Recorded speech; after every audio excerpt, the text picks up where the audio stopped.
नमस्कार, तुमचं आमच्या चॅनलमध्ये स्वागत आहे. आज आपण आप्पे आणि आप्याची चटणी कशी बनवायची तुम्हाला मी दाखवणार आहे. सगळ्यांनी माझ्या चॅनलला सबस्क्राईब करा आणि व्हिडिओ शेवटपर्यंत बघा. चटणी बनवण्यासाठी आपण भिजवलेली हरभऱ्याची डाळ घेतली आहे, मिरच्या घेतल्या आहे, कोथिंबीर, खोबरं, शेंगदाणे, कढीपत्ता आणि चवीनुसार मीठ. आता आपण सगळ्यात पहिले खोबरं टाकूया. मिक्सरच्या भांड्यामध्ये सगळं टाकून मिक्सरमध्ये फिरवून घ्यायचं आहे.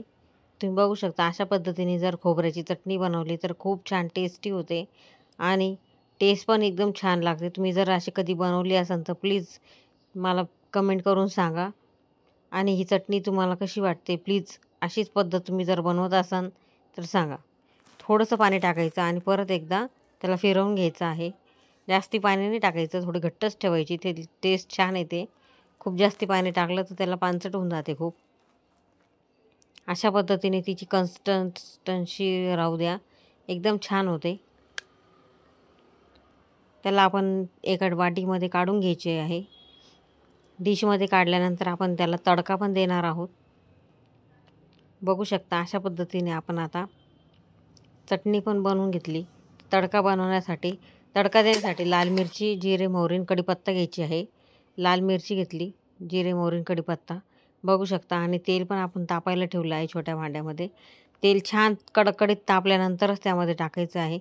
बघू शकता एकदम छान कडकडीत तापलं आहे, त्याला छान तडका पण बसलेला आहे.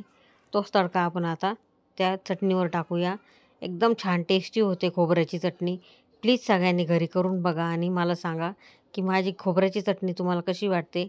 आणि त्यासोबत आपण आता आप्पे बनवणार आहोत. आप्यासाठी आपण आता पीठ बनवून घेतलेलं आहे. पिठाची रेसिपी तुम्हाला जर पाहिजे असेल तर प्लीज कमेंट करून सांगा. आता आपण आप्याच्या भांड्यामध्ये छानपैकी तेल टाकून घेतलं आहे. ते छानपैकी तापून घ्यायचं आहे. एकदम कडक तापल्यानंतरच त्यामध्ये आप्पे टाकायचे. एकदम थंड तावामध्ये टाकलं तर ते चिटकून जातं भांड्याला. खूप तापल्यानंतरच ते टाकायचे. एकदम आता सगळे टाकून झालेले, त्यावर 10 मिनटं असं झाकण ठेवून द्यायचं आहे. 10 मिनटानंतर आपण आता ते बघूया.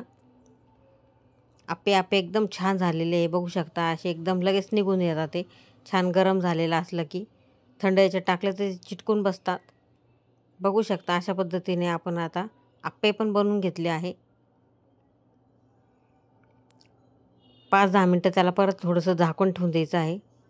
तेल टाकायचं आपल्याला वरतून, त्याच्यावर तेल पण टाकून घेतलं आहे आपण. आता आपले आप्पे 5 ते 10 मिनटात तयार होतील. तुम्हाला आमची रेसिपी कशी वाटते प्लीज कमेंट करा आणि सांगा.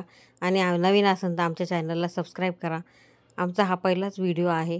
प्लीज आमच्या चॅनलला सबस्क्राईब करा.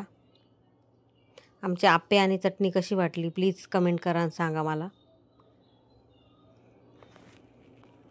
अशाच पद्धतीने तुम्ही नवीन रेसिपी बघा आणि आमच्या चॅनलला सबस्क्राईब करा.